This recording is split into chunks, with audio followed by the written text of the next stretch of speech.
Hey guys, welcome into another JD Reviews, and this one is about a particularly awesome film that is out in cinemas at the moment. It is, of course, The Suicide Squad, the much anticipated film, and James Gunn's latest as well. So James Gunn, for those of you who might not be too familiar with his work, he first kind of came onto the scene particularly with 2006's Slither, which is a really cool take on kind of body horror, and it is a film that I've admittedly only seen once myself. It is something that I really want to watch again. But I do remember it had really cool practical gore effects and just it had a really strange vibe to it, which was really cool, and obviously in the horror genre, and had this really darkly comic sense to it as well, which is made clear through a lot of James Gunn's films. That's very much one of his trademarks. A few years after, he brought us a movie called Super, starring Rainn Wilson, Liv Tyler, Ellen Page and Kevin Bacon, and I think it's definitely one of the most underrated movies I've ever watched. If you haven't seen Super, I definitely recommend going to watch it, because it is a really criminally underrated movie. Have also this emotional core to it, which is genuinely, I get emotional watching Super. Like it's a film that I could relate to quite a bit. Anyway, I'll definitely focus on Super for another video, I think, because I love Super. And of course he is mostly well known for being at the helm of Marvel's Guardians of the Galaxy movies, which we are expecting a volume 3 within the next couple of years, which I'm very, very excited for. Now we have The Suicide Squad right now. For anyone who's not too aware of what The Suicide Squad is, it's based on a set of DC characters. It's all based on the villains of the DC universe, and get sent into a task force and sent to carry out a mission for the government. They have an explosive bomb planted into their heads just to prevent them from going off mission.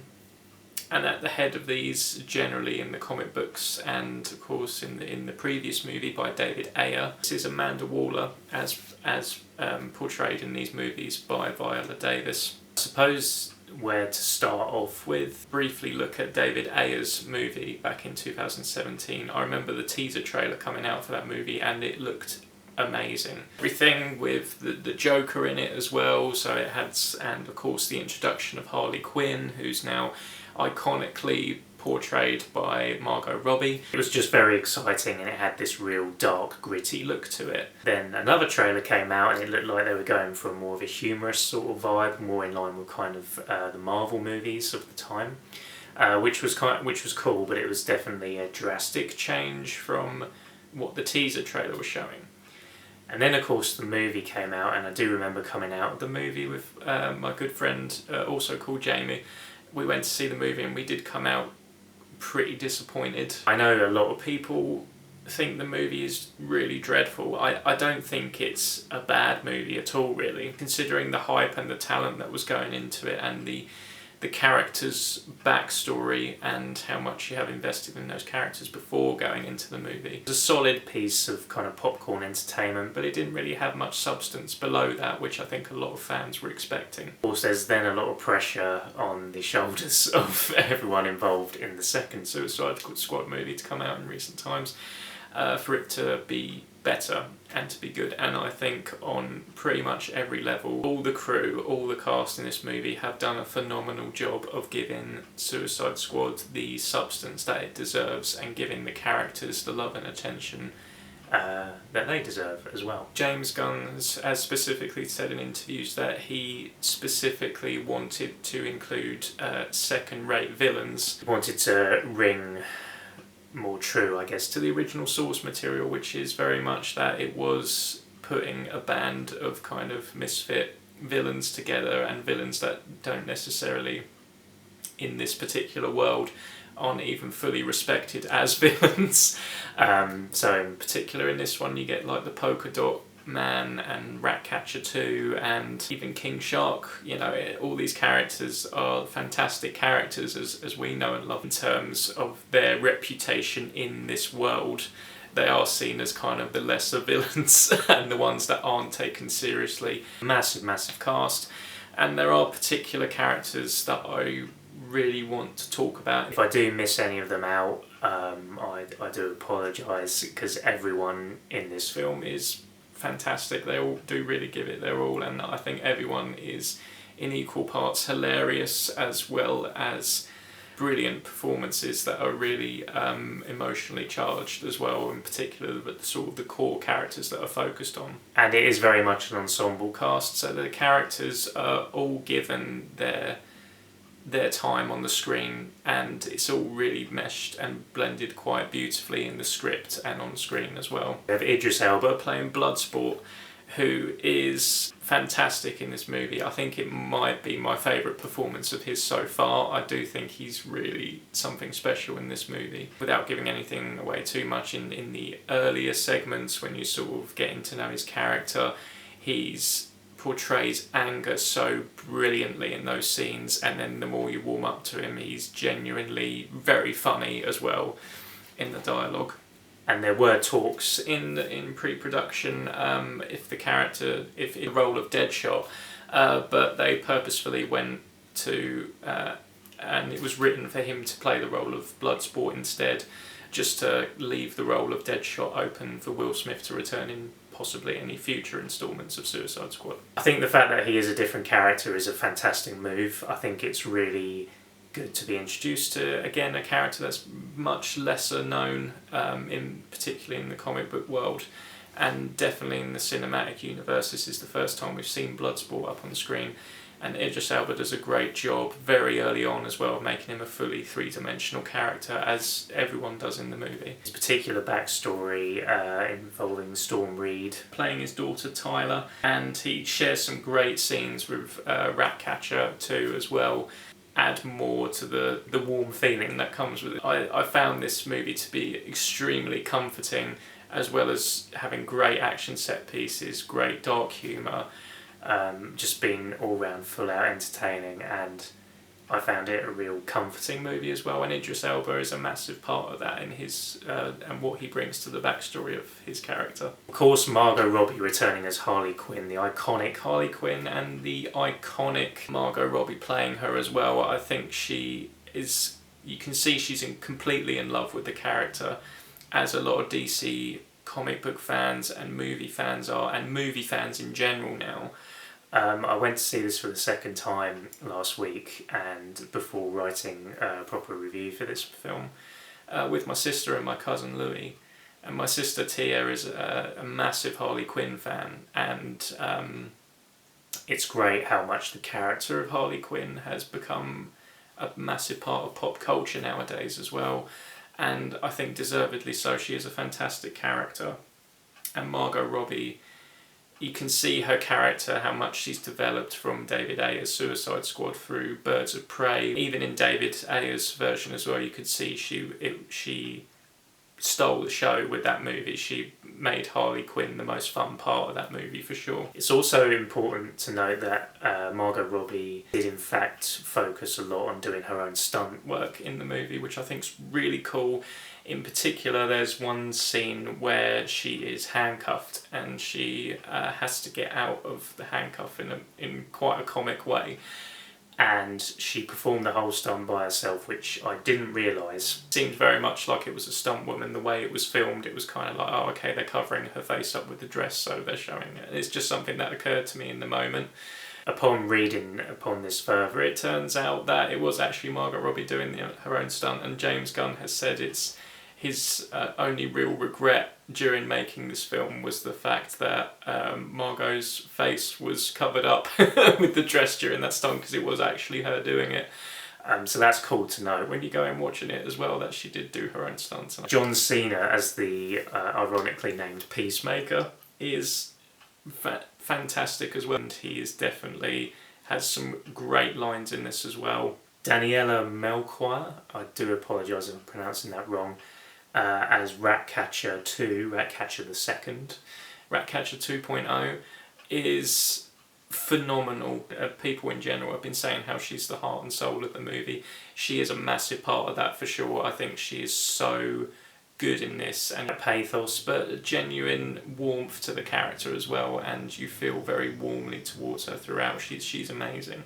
Joel Kinnaman reprises his role as Rick Flag. He has mentioned that he had more fun with the character here than in the previous Suicide Squad movie, and you can feel that he's just more fleshed out, and you can feel on screen that he's having a lot more fun with it as well. So Amanda Waller, reprised by Viola Davis, and it's really fleshed out here how really she's kind of the main villain of the Suicide Squad storylines. Like, she is kind of the puppet master, like the evil puppet master behind everything, and she is at times genuinely kind of frightening in this movie, which I really liked. I liked how they focused on that a bit more and gave her a more sinister presence than previously.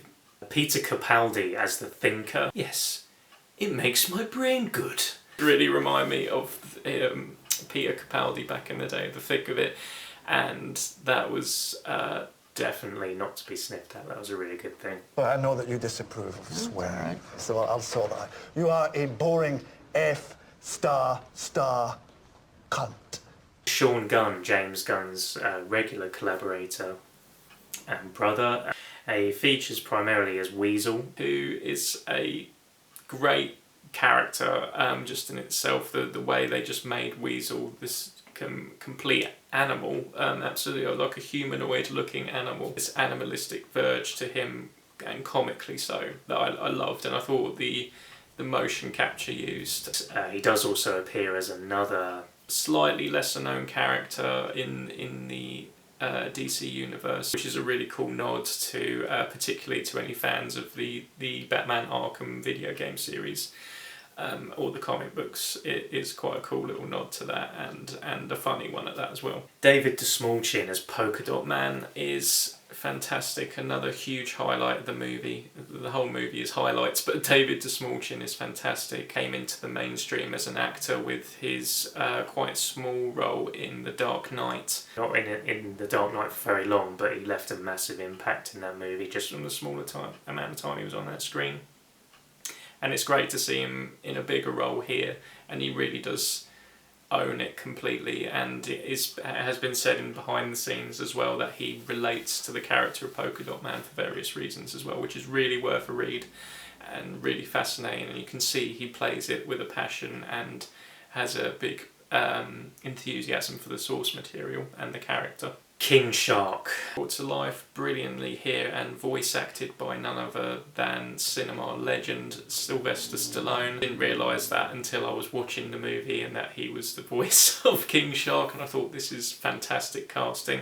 James Gunn specifically had Sylvester Stallone in mind for King Shark. So those are kind of the main sort of performances in the movie for me. The cinematography by Henry Braham. Previously worked with James Gunn on Guardians of the Galaxy Volume 2, also worked on kind of the more family-friendly movies, The Golden Compass and Nanny McPhee.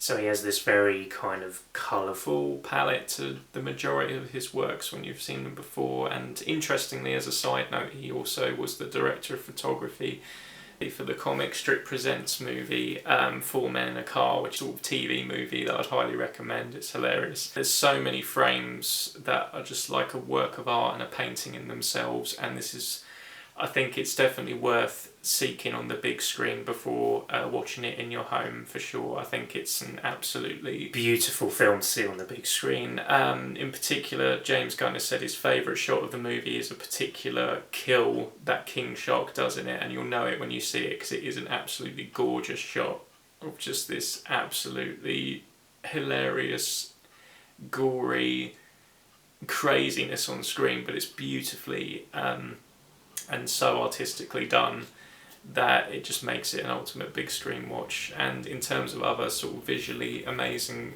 parts in the movie, another particular King Shark scene takes place in this kind of almost aquarium style room that is gorgeous to watch. There's a whole action sequence with Harley Quinn that is amazing, and absolute chaos ensues in that. In the soundtrack, and you have a great section with Hey by Pixies features.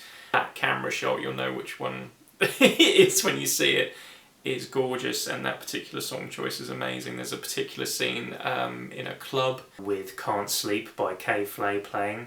I have a particularly personal attachment to that song because I did go and see K-Flay playing in London with my ex-girlfriend. She absolutely rocked it, K-Flay. She was fantastic, and this particular song I think is one of her best for sure.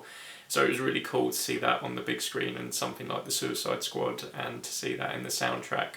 The scene was also particularly emotionally resonant as well, I think, because of how much the characters are having a good time with each other in this scene. It's kind of the one point in the movie where the characters are having a bit of a break and can kind of let go and just have some drinks and have a laugh, and it's a really, really lovely scene. I think it's really cool. Score itself, the original score is done by John Murphy, who is mostly well known for his iconic work on Danny Boyle's movies 28 Days Later and Sunshine. There's a particular piece of music through a King Shark scene that also features vocals by a vocalist called Jessica Rotter. That is really ethereally beautiful and is a massive standout of the score in this film as well. It really stays in your mind after watching. Overall, I would give The Suicide Squad a 4.5 out of 5. It is, without a doubt, one of the most entertaining films of the year. I think this, alongside The Mitchells vs. the Machines, they kind of go neck in neck with the most relentlessly entertaining movies this year. You can just watch both of those, and I can't see them ever getting boring at all in the future. I think they are going to become highlights. They're absolutely highlights of this year, and I think they are going to be looked at back on with a lot of fondness, which makes me feel all warm inside. It's a great film that I really think is about embracing your own weirdness. It really is a film that's kind of about that, and it had this profound message to me that makes me love it even more, with everything, a combination of the music, the style of the movie, the script, the performances. I think it's one that's even going to potentially get a higher rating the more I watch it. I suppose there's a couple of segments. The reason it's only a 4.5 rather than a 5, there's a couple of segments to do with antagonistic government that are kind of at the base of the story. There's some sort of those government scenes that felt a little bit, I just want to get back to see Harley Quinn do her thing now, I wonder what the Polka Dot Man's doing now.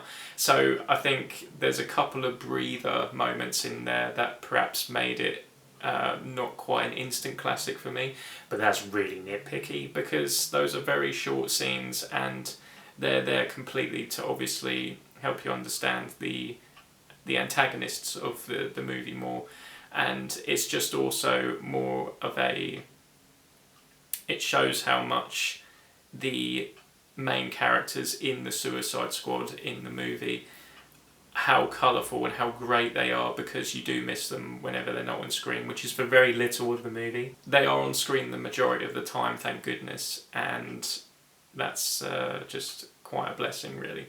Thank you guys so much for watching or listening. Please do like, subscribe and all that YouTubey stuff if you're watching on YouTube, or please do follow if you're listening to this via podcasts. Thank you guys all so much. Stay tuned for a music review next week, and then I am going to be releasing another film review the week after as well. Peace and love, my friends.